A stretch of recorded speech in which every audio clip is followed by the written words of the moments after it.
and Resilience at the Massachusetts Executive Office of Energy and Environmental Affairs. We are here today to share with you the findings and the process behind the statewide climate change assessment that was released in December. Before we get started, I will introduce a few members of the project team, both on the state side and the consultant team side, and then we will get going. So let's see, from the state side, we'll go Margot, Mary Beth, and then Carolyn.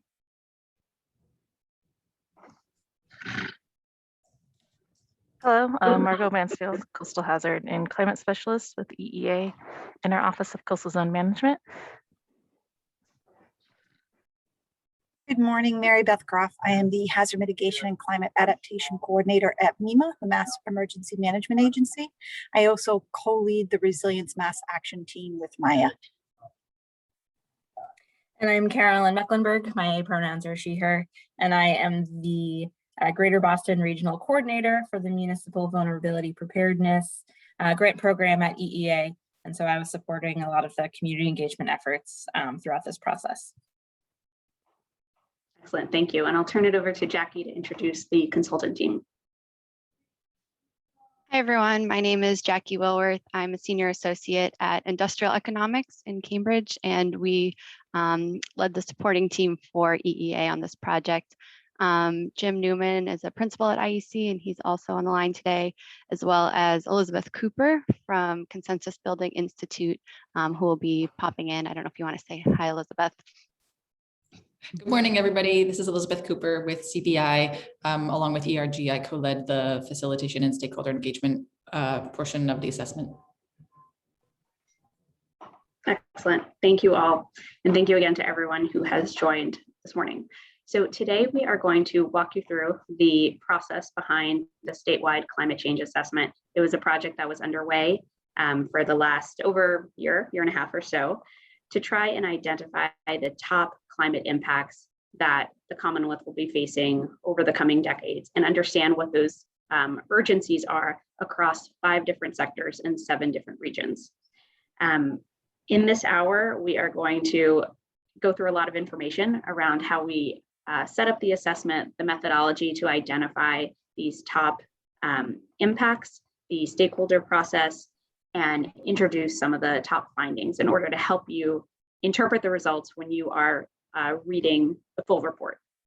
We're also going to be highlighting some resources for how you can use this information and some upcoming conversations that we'll be hosting on the climate assessment findings at the regional level and some next steps. So our agenda today is to cover the objectives of this project, the methodology, the most urgent impacts that were identified as a result across the state, the available reports and data, and our next steps for continuing the conversation here, and also translating this information into statewide actions through the State Hazard Mitigation and Climate Adaptation Plan. And that is why Mary Beth is here today to explain about that process as well. So the objective of this assessment was to look at climate impacts, assessing impacts from climate stressors, notably temperature, precipitation, sea level rise, and climate hazards, extreme heat, flooding, droughts, across 5 sectors in the state and 7 regions. Previously, the state had looked at, in the 2018 Hazard Mitigation and Climate Adaptation Plan, impacts predominantly focused on state agency assets, resources, and capacities. And this assessment was really meant to broaden that using best available science that was developed over the last 5 or so years and apply that across these 5 sectors and 7 regions. This is also strengthening our partnership with MEMA and further centralizing how climate change impacts and data are being considered in the development of the statewide hazard mitigation and climate adaptation plan. And so the climate assessment is really the statewide risk assessment that feeds into this broader process that is then responsible for developing the action strategy. Next, please.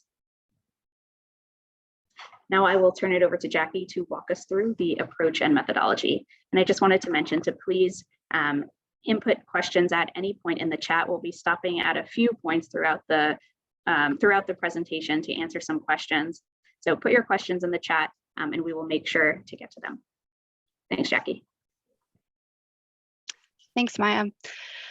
So we will first start with just kind of an overview of the project approach and our assessment methodology, and then I will go through some of the findings of our assessment, and then turn it back to Maya to talk a little bit more about where you can find more information.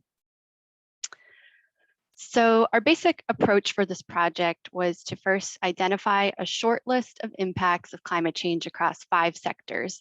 And those 5 sectors are listed here. They are human, infrastructure, natural environment, governance, and economy.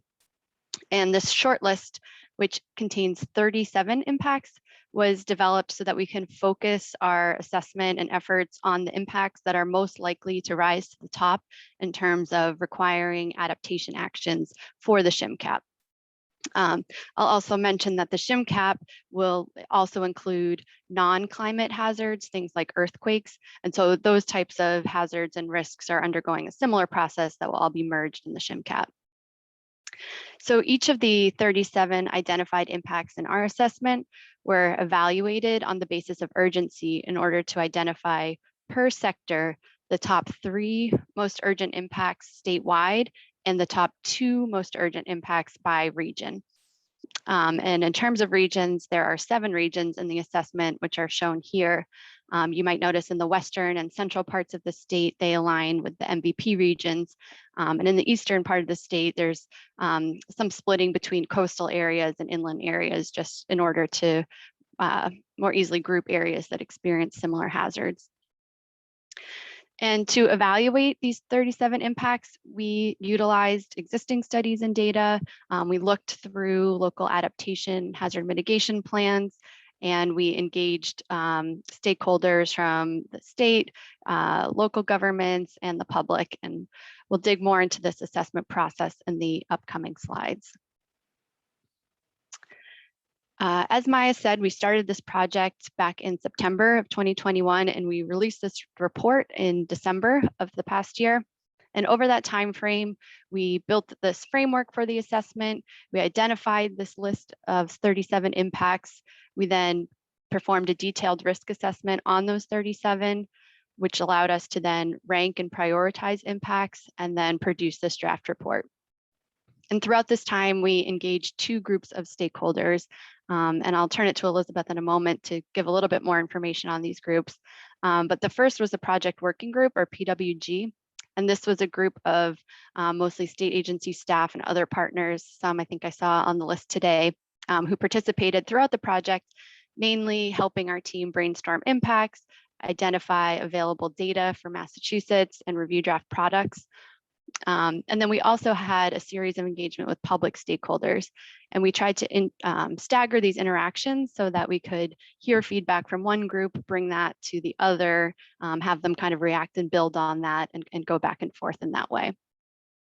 So I'll turn it to Elizabeth to provide more detail on this engagement process. Sure, thanks, Jackie. Yeah, so as Jackie mentioned, the process of kind of integrating stakeholder input into the assessment really mirrored those phases of the methodology itself. And the public stakeholder engagement had 3 primary phases. First, bringing to stakeholders a sort of big, broad list of kind of the universe of climate impacts and saying, are we considering the right list of impacts? Have we gotten the things that seem most significant to you in your communities? Then in the second wave, a series of conversations and a survey looking at, among this universe of impacts, what should be prioritized, what really rises to the top in terms of significance, and especially where do risks fall disproportionately on some populations, and how should that affect that prioritization effort. And then a third phase, when draft findings were prepared, sharing that with the public and asking, checking if we'd gotten it right. Have we accurately captured your feedback? Does this reflect what you think is most important? And the key sort of channels and contexts we used to execute those 3 waves were, one really important piece was a group of 12 community liaisons who work with community-based organizations and regional associations who were really, sort of grounded and had networks that they could reach out to help share the engagement questions, publicize events. So that group of 12 was really committed and engaged throughout the process. We also worked to make sure that materials were translated and accessible in multiple languages, including a live interpretation of meetings when requested. And then because we know, we don't hear from everybody in sort of public forums, we conducted small group meetings and one-on-one interviews to sort of fill in identified gaps in participation. And then again, just sort of maintaining multiple channels at all points in the engagement process to make sure that everybody who's interested has a way to participate was an important strategy there. And then in terms of the project working group, again, the project working group and the public processes were sort of in conversation and in reaction to each other. And so the arc of the project working group engagement, which included internal agencies, stakeholders, community-based organizations, sort of organizations and nonprofits with substantive and sort of contextual expertise, started with working with that group to generate a framework to figure out how we're going to organize all of the potential impacts of climate change in Massachusetts. Then discussing, again, prioritization, which ones are most significant and should rise to the top here. Then gathering feedback from them on the draft rankings and the impact summaries, which is sort of the guts of where we described what all of these impacts are and who they affect and what they mean in different parts of the state. And then finally sharing with them the draft findings before being published to sort of, vet them and see if we had gotten our findings right. And so those happened in a sort of staggered way with the public stakeholder engagement, as Jackie mentioned. Back to you, Jackie. Thanks, Elizabeth. So earlier I mentioned that we assessed and ranked each of these impacts based on urgency. And so how we did that was we evaluated each of the impacts on the 3 components listed here. The first is the magnitude of consequence, or how large of an effect do we expect from this impact due to climate change. The second is the disproportionality of exposure. And there we're asking, will populations living in environmental justice areas be disproportionately affected by this impact? And then third is the need for effective adaptation. Are we currently doing enough to adapt to this impact, or is there more to be done? And do we need to act now? Those types of questions. So we analyze each component for each impact, and then we use this sort of scorecard here to average the results to get an urgency score that helps us prioritize impacts within each sector. So digging into those a bit more, first on the magnitude side, to evaluate how big of an impact we expect, we use a mix of quantitative modeling and qualitative research on both physical and economic effects. So, we sometimes use economic values because they are convenient in terms of comparing apples to apples across impacts, but they also have limitations, obviously including certain things can't be valued, or sometimes if we are only looking at the economic impacts, that might skew you towards thinking effects in areas with higher property values are more of a concern, for example. So we try to balance both economic and physical impacts, as well as pulling in both quantitative and qualitative information. As I mentioned earlier, we're drawing on existing studies and data sources for this assessment, but we try to adapt them to the context in which we are running this assessment. So we have kind of a variation of spatial scales for the data we have available, but often we have results at the county level or finer. And then finally, we also pulled in some of the results from the stakeholder surveys and interactions in order to inform the assessment. A major objective of this work is to provide evidence-based information for adaptation planning, but there are some instances where the hard literature evidence is lacking, and the public was able to provide some specific evidence that fed into our rankings. And here's just an example of one of our impacts in the health effects from degraded air quality, where you can see we are able to show some information. Here it's shown at the regional level, and we pulled this from a US EPA sponsored literature. In terms of the disproportionality of exposure, the second component, we compare the magnitude of consequence results in designated environmental justice block groups following the Commonwealth's EJ viewer definitions, and we compare those to the results in all other block groups in the Commonwealth. If we see on a per capita basis that the impacts are higher in the block groups that are designated as environmental justice block groups, then this impact is disproportionate. And we can do this for each of the criteria used to designate EJ block groups. And those are listed here and kind of shown on maps on the right. You can see that these block groups span the state and represent different cross sections of the population. In any cases where we didn't have quantitative results to do this kind of calculation, we evaluated the disproportionality qualitatively, relying on information from the literature and from stakeholder feedback.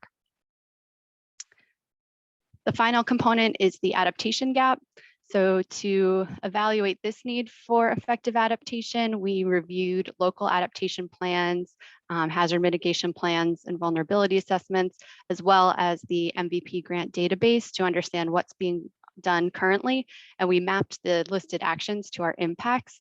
And then we were able to assess for each impact based on the actions identified and the status of those actions, kind of where are we in terms of how much is being done compared to what could be done. And for example, if we have a very early stage plan or kind of information gathering study, that might move the needle a little bit compared to an action that is implemented on the ground, currently providing adaptation capacity to the state. The final kind of piece of this puzzle that I'll talk about before we get into the results is our climate data review. So we didn't produce any new climate projections for this assessment, but what we did was we reviewed the existing data for the Commonwealth and identified the best sources of data for various hazards and impact analyses. So some of these are listed here in this little table. The recommendations from this review were vetted by a peer review panel who made sure our recommendations reflected the best available science. And using this data, we were able to summarize some of the climate hazards within the report. For example, this graphic here shows how average summertime temperatures in Massachusetts will start to feel like current summer times in southern states, Maryland by 2050 and Georgia by 2090. And this is also sort of starting us to think about hazards, climate hazards, which is something that the SHMCAP will focus on. And as I mentioned earlier, the SHMCAP will also add additional hazards like earthquakes and tsunamis and other non-climate hazards. So the climate and hazard data also inform the impact assessments. So typically we would start with some characterization of a hazard and then use an impact function from the literature or existing models to evaluate how that impact kind of comes out in physical or economic terms.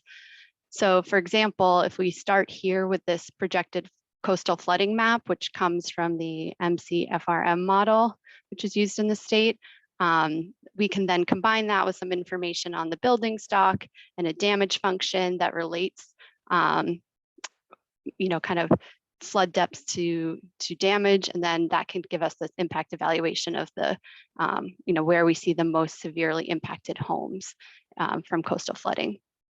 Similarly, with extreme heat, we can see the increase in the number of days above 90 degrees in future time periods, combine that with population information and existing studies on the relationship between heat and premature mortality or deaths, and we can calculate what that might look like in the future.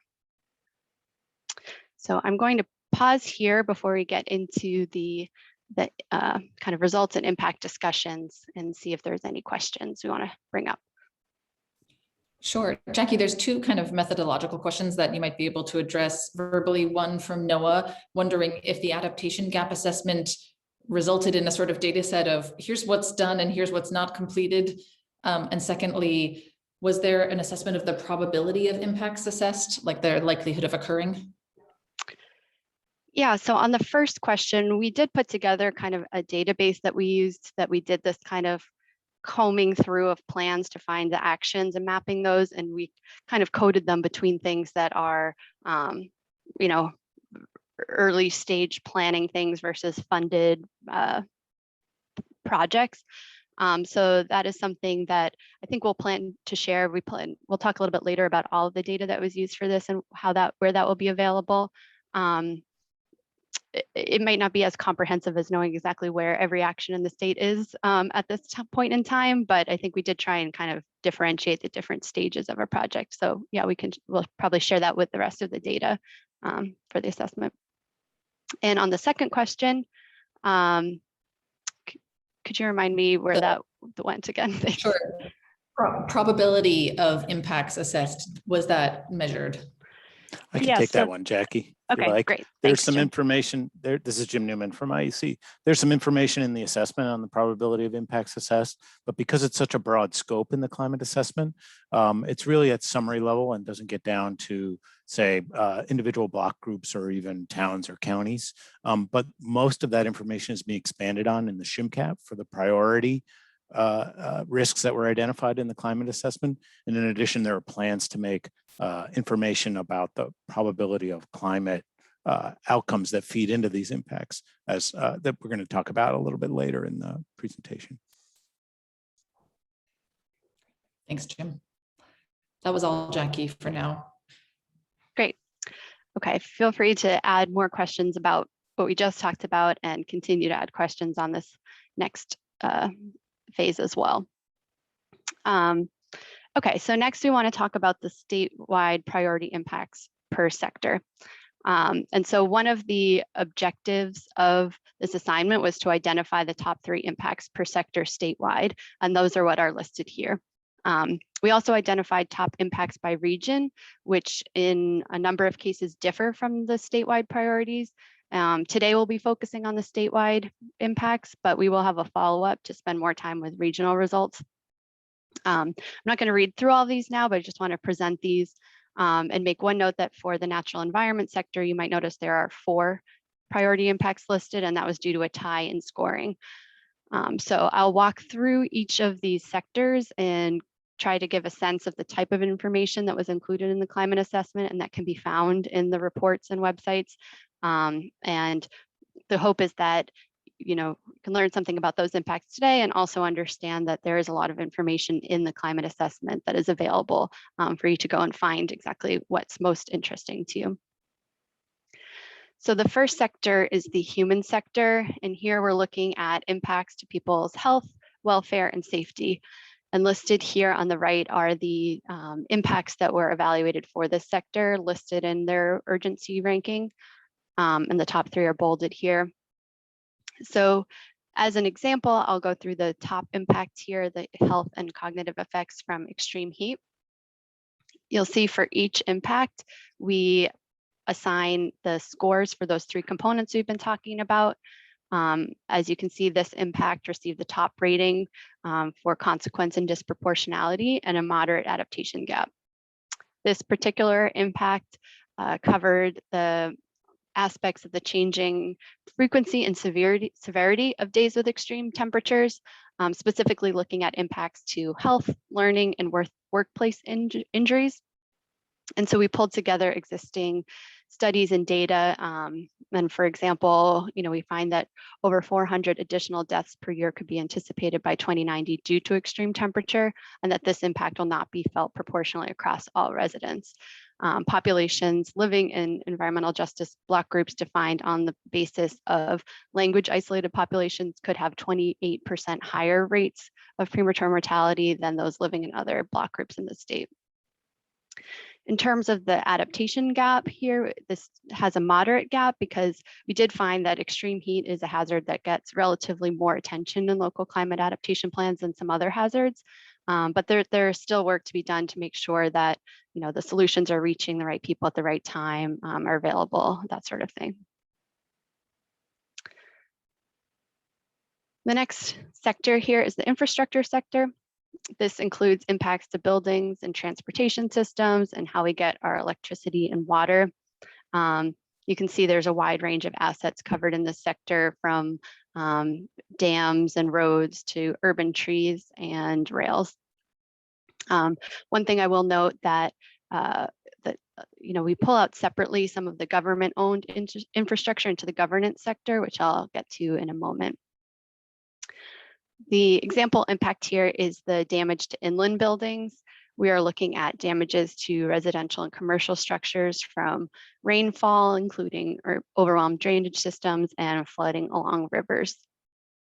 In this map, you can see areas where damage as a percent of building value are expected to increase and decrease or stay about the same in 2050.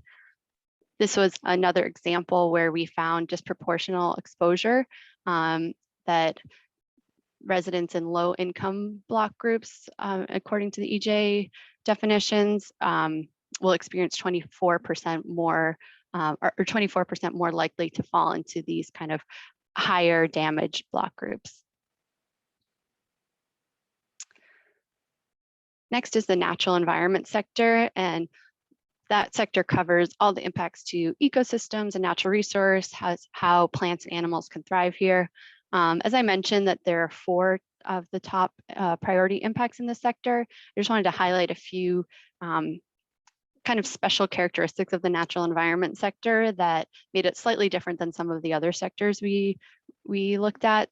So first, just that the natural environment sector often represents kind of these foundational changes that influence impacts in other sectors. In the report, you'll see for each impact, we list other impacts that are related to the impact in discussion, and that is a really important part of the natural environment sector. So for example, when we think about marine ecosystem degradation, that necessarily flows into the marine fisheries impact in the economy sector, where there's a freshwater degradation here, which clearly relates to clean water supply in the infrastructure sector. So this sector here is really focused on the impacts to the natural resources and environment themselves before they kind of get to those second stages. It's also very kind of difficult to define distinct categories in this impact, or in this sector, where just draw these specific lines. So as you're reading through the report, if you are looking for something specific and you don't find it in coastal wetlands, it's possible it's kind of on the line with marine ecosystems that might be mentioned there. As we look at the top 2 examples here, I'll just also mention that in this sector, we did not assign a disproportionality score besides the potential, just because it's kind of challenging for a few reasons. One reason, we're trying to focus on the impacts to the natural resources themselves. And then in second, there's all of these very complex flows of ecosystem services that are hard to track to specific groups of people. There are also 2 tied impacts for the top urgency score in this sector: freshwater ecosystem degradation and marine degradation. We have some lists of some of the characteristics and components that we looked at here, trying to think about both quality and quantity, and the many aspects of marine ecosystem health, sea surface temperatures, ocean acidification, and water quality. They both have extreme level of consequence and the extreme adaptation gap.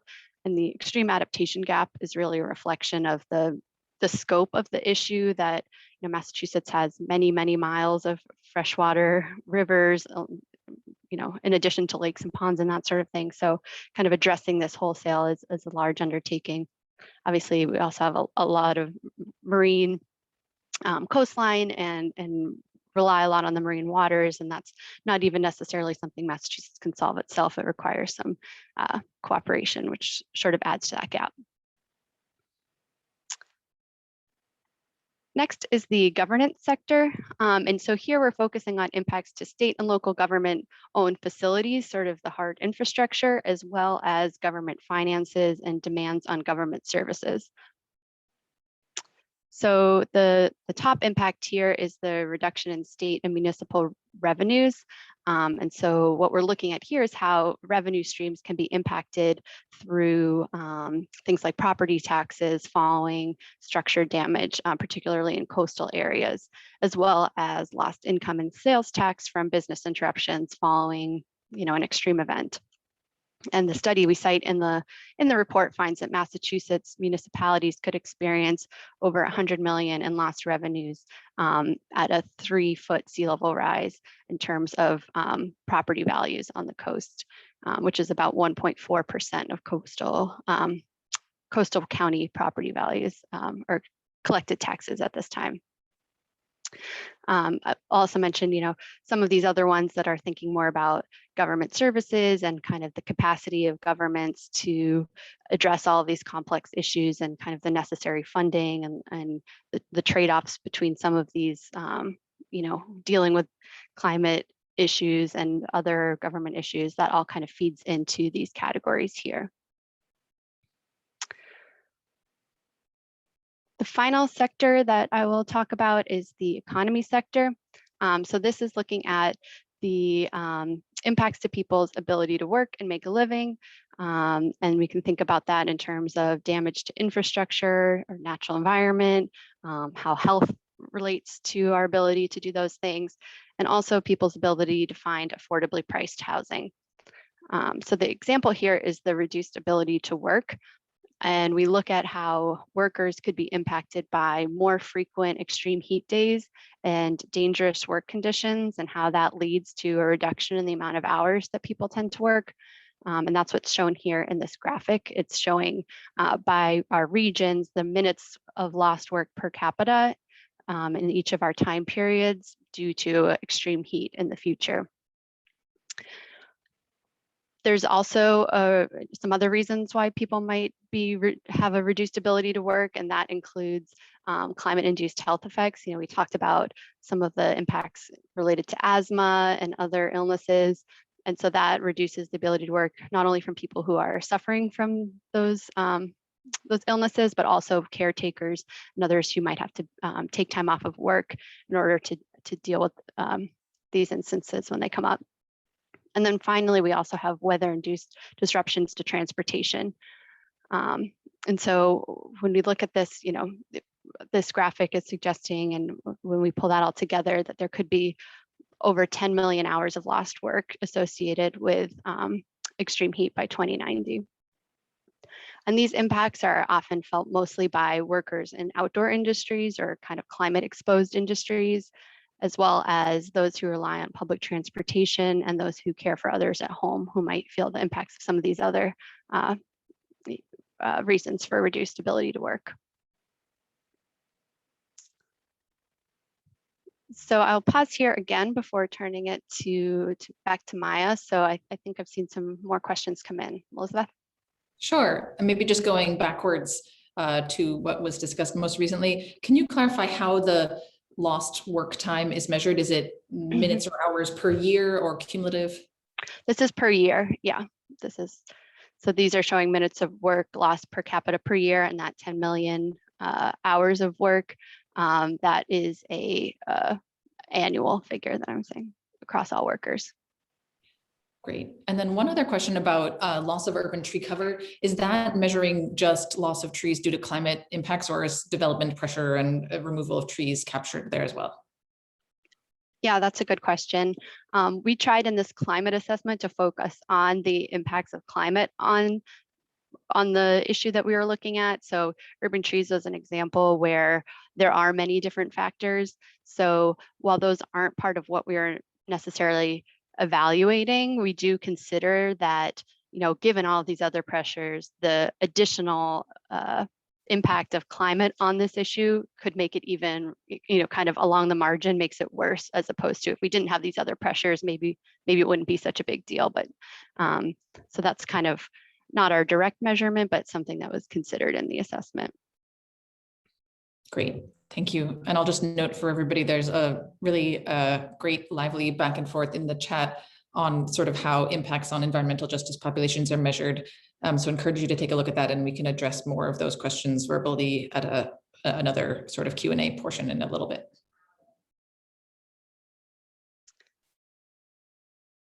Great, then I think I will turn it back to Maya to discuss the available reports, data, and information. Great, thanks, Jackie. So as you can see, there is a lot of information in the climate assessment across these 37 impacts, within the 37 impacts, by statewide assessment and by region. So we just want to make sure you know about exactly what you can find when you look online. So first, this website right here, bit.ly/22MA climate, is the shorthand of where you can find the reports on the mass.gov site. We have the executive summary. We have the statewide report, which goes into detail on the top 3 impacts, urgent impacts by sector. And then there's the Appendix A, which covers all of the remaining impacts in the same level of detail. They're just separated in those 2 places to keep the report a bit more manageable. There's also an appendix looking at additional information on methodology and the climate change data that was utilized in the assessment. And then an Appendix C that focused on a detailed look at the stakeholder engagement process, who we heard from, what we heard across all of the various meetings and surveys and outlets that Elizabeth mentioned earlier in the presentation. The 3rd volume is the regional reports.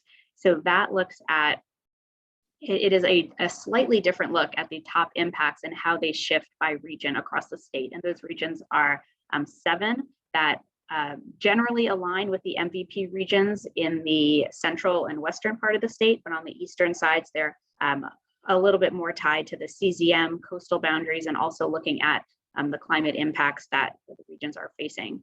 And so within those regional reports, we discuss the top 3 impacts by region and identify how those are shifting across the state based on the geography of the hazard, the local economies. The executive and the regional summaries are available in multiple languages, and all of this is online at this website, so please make sure that you take a look here. Next slide, please. So there are a few ways that we're thinking about applying these findings in existing sort of tools and data and processes. So one is coming soon. We'll be developing additional versions of this presentation, essentially in other sort of formats of this material, so that you can share this information in a more accessible way with your own organizations or networks. So shorter presentation decks, a 1-pager, for example, and we'll be holding a specific meeting targeting community-based organizations in the next month or so to discuss what type of, to share these kind of materials, understand what other formats might be most useful, and discuss best practices in communications and engagement to share this information out in your own worlds. The other piece we wanted to point your attention to was the Resilient MA Maps and Data Center, which was recently updated, thanks to a lot of the great work by Margot. Here you can find the climate data projections that were utilized in the assessment, and we'll also be building out this site on additional data and information that was utilized over the coming month or so. I also wanted to flag that in the MVP program, as you may know, we'll be rolling out a pilot of the 2.0 planning program this spring, and a component of the 2.0 program is a new tool called GEAR, which stands for Guides for Equitable and Actionable Resilience. And that tool is going to help to utilize a lot of the climate assessment data and other data sets as well, and help you to understand the impacts at the community level when you are revisiting your plans and priorities through MVP. So that's another tool to be on the lookout for. Next, please. At this point, I will turn it over to Mary Beth to talk about the connections with the 2023 SHMCAP update. Thanks, Mary Beth. Thank you, Maya. So as you've heard this morning, there's a lot of connection between the climate assessment and the state hazard mitigation plan. So the state hazard mitigation plan is a plan that's been in existence for many years. It's required by FEMA in order for states and local municipalities to be eligible for FEMA pre and post disaster funding. So over the years, Massachusetts has received millions of dollars through the FEMA programs. Just this past year with COVID, Massachusetts received over $110 million. So this planning effort is really critical to understanding our risks. So with the statewide risk assessment, so what it's doing is we're taking the risk assessment portion of the climate assessment, and we're for the climate hazards, and we're integrating that into the plan as our baseline risk assessment. We're adding a few other required elements that FEMA requires, but we're also doing a second risk assessment for the non-climate hazards, as Jackie mentioned, earthquake, tsunami, things like that. So combined between those two, we will take the priority impacts from the climate assessment, and we'll take the vulnerabilities identified for the non-climate hazards through the SHMCAP process. And we'll be taking those, both of those, to identify actions that need to be developed through the SHMCAP process. We'll also be looking at the capabilities and capacity of state agencies and federal agencies and local governments to implement and integrate climate resilience adaptation into your daily plans and programs, things like that. So the other piece that we are integrating from the climate assessment into the SHMCAP is the extensive stakeholdering and the outreach strategy that Jackie explained earlier in this presentation. So combined with that and all of this, the outreach we're doing currently with state agencies, our federal partners, some of our nonprofit partners, and our local governments. Together, we will come up with a statewide prioritized action. So currently, right now, we're engaging with our state partners and our local partners. We're going to be holding a series of webinars or workshops to develop actions based on the priority impacts and the vulnerabilities. And from that, we will, through a series of vetting and processes up through the governor, we will then be determining the final kind of list of actions that we want to do now over the next 5 years, 10 years. We'll be looking out to see what we need to do in order to buy down our risk based on the findings of this assessment. And that's it. Thank you. Thank you, Mary Beth. So, where we go from here, one, we are planning 2 more follow-on meetings to this webinar. The next one is already scheduled for March 2nd, so save that time. We'll be following up with the registration link. But this next meeting will be focused on discussing the regional results of the climate assessment. We'll be sharing, completely focused on the regional reports and summaries, and having breakout groups by regions to discuss the findings and application about how we can be using the climate assessment as we move forward in our own plans, projects, connections with MVP, et cetera. The third conversation that we are still working on a date for is the one I had mentioned that is targeting community-based organizations and focused on a train the presenter type of model around how do we share out this information in an accessible and actionable way within our own networks, and sharing some of the resources that we'll have developed to best support you in doing that. And then, as Mary Beth mentioned, on the state side and with municipal and NGO partners, we'll be holding these spring workshops focused on translating the top findings in the climate assessment into agency actions that will become the 2023 State Hazard Mitigation and Climate Adaptation Plan that will be released by September. So with that, I think we are going to use the remaining time to discuss any other questions that you all have. Great. So folks have questions. Yeah, feel free to raise if you want to ask verbally, or continue to add questions into the chat, and we'll either address them live or in the chat. We'd love to hear any reactions or questions you have.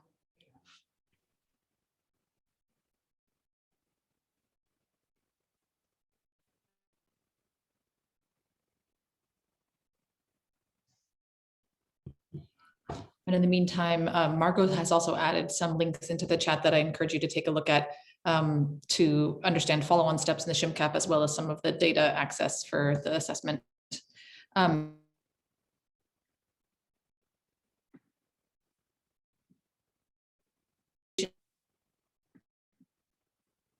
Before the next is begun, I think 18 SHMCAP. Mary Beth, do you want to address that? I'm sorry, you broke up. I didn't hear the question. Oh, I'm sorry. can hear me now. It's in Not really, Elizabeth, the sorry. chat from Greg. He's asking. It is breaking up, Mary Beth. Yep. I think I see it. Yes. Yep, Thank okay. you, Jim. Great. Will there be a report on implementation success of the SHMCAP before the next is begun? That's a great question, Greg. And we do look at some of the best practices throughout, but that is definitely something that we could definitely amplify. So thank you for that question and for that consideration. Yeah, and just to add to that, Greg, online right now, there is a SHMCAP action tracker. It's only updated as of the end of the year 2021, but you could see the status of the 2018 SHMCAP actions as of then. And as part of the current SHMCAP updating process, we are going to be getting an update on all of the existing 2018 actions and sharing that out. But what you can find online is the update for the end of 2021. But that is an important component of this process. Thank you.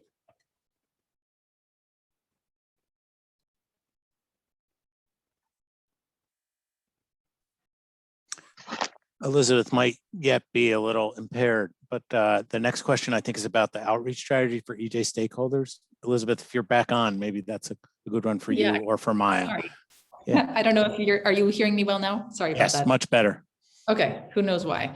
Thanks, Nadia. So I think the most important piece for successful outreach to EJ stakeholders was working with those community liaisons that I mentioned, because they played an important role both to make sure that sort of outreach kind of filtered through and got to those populations, and also just gave us feedback at various points as we were developing materials to share out, to sort of see if we're asking the right relevant questions, if content was presented in an effective way. And so working with them, and then working with all the state partners and agency partners, developing sort of outreach list, including the Environmental Justice Roundtable within EEA to make sure we're sort of have the right contacts of community-based organizations and advocacy groups, et cetera. Yeah, and then sort of doing targeted follow-up, as I mentioned, for focus groups and interviews with more socially vulnerable groups. Maya, I don't know if there's anything you wanted to add to that. No, I think the work with the community liaison team was sort of a really important central effort, and a model that we're going to be continuing to be working on and supporting through the MVP 2.0 program as well, really encouraging bringing on compensated community partners to be core members of project teams. Great. And then a question from Ian, as long as my sound's back again, about is it possible to pull data from multiple regions because of the central RPA that sort of spans 2 of the regions that we designated for this? Yeah, I can answer that one. I think our plan, as Maya mentioned in some of those slides, is to really share this data out on a number of platforms, including some spatial, mapping kind of data sets. And all of that will be available at the level in which we have the data. So for these analyses that I mentioned, we have data at the county level or block group level or town level. We'll be able to share that out with you at that level. And then you could kind of pull the data from the areas that are of interest to you. I know we spent a lot of time defining these regions because of this issue that we know that people are planning at various regions. So we wanted to try and make the data available that if our region didn't map to, your decision-making area, that you could still pull that data eventually and use it.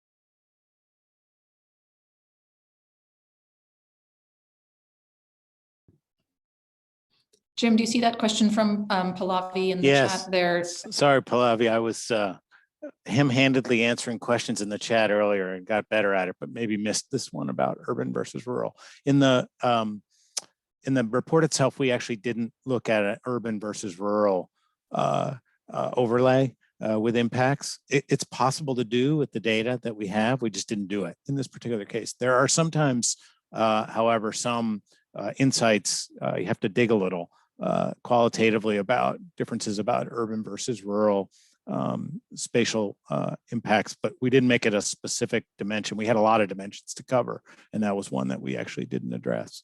But it is possible to do it in the data that Jackie was just talking about. Same is true with impervious cover. There are some other impacts that are influenced by different dimensions of vulnerability, which are not always physical. They could be human oriented, and those are considered, but they're more implicit. And we're working now with EEA to try to figure out what's the best way to share some of that spatially resolved vulnerability information that went into the impacts pieces. So for example, on roads, for example, there's a different vulnerability associated with paved roads versus unpaved roads. Particularly the vulnerability to precipitation is much bigger for unpaved roads. We have some of those dimensions. We're just trying to figure out ways to present them in ways that are manageable for folks to deal with. I also see another question in the chat about marine species and aquaculture and where that information can be found. And Margot's doing an amazing job sending many links in the chat. So thank you, Margot. So some of those information can be found in the natural environment sector. There's also kind of a correlated section in the economy sector that deals with sort of the economic effects of fisheries and aquaculture on the kind of the business side.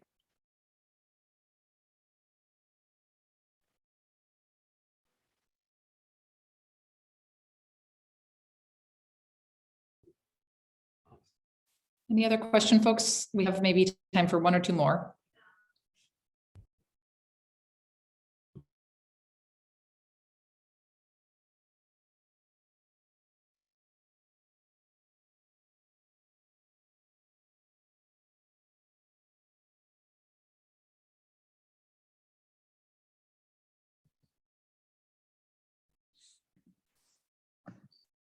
Great. Well, all right. Last question from Noah. Any particularly unexpected or interesting findings you can share? Start with Jackie or Jim. That's a thoughtful question, Noah, and one that as we were drinking from the fire hose here, I'm not sure we really picked something out.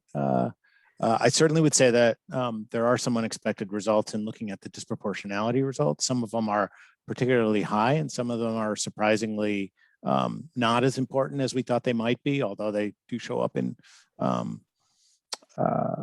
certain pockets. So for example, looking at coastal flooding, huge magnitude of impacts for coastal flooding across Massachusetts. And we expected to see some pockets of disproportionality in the impacts of those flooding. And we do see them in places like Boston, for example. But as we look overall in the state, we didn't see as much in terms of disproportionality. I would say that the regional reports, which we'll talk about at the end of the month, we get some very interesting differences across the state as to what's most important by region. And maybe that's a plug for the end of the month, but I think there were some very unexpected results associated with what was important in some regions versus others.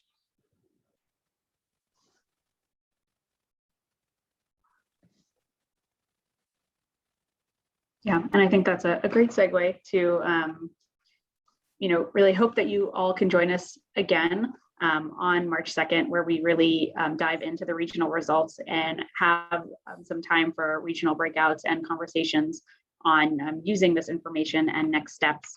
I want to thank the project team for their tremendous work pulling together this really large and complicated report, and we hope that it is helpful to all of us as we are trying to move this work forward and understand exactly how and where we can be focused to be most impactful and effective. And thank you all for participating over the last year in this process. Don't hesitate to reach out to any of us here on the call with any additional questions or ideas. And we look forward to staying in touch and seeing you again next month. So thank you all again, and hope you have a great rest of the day.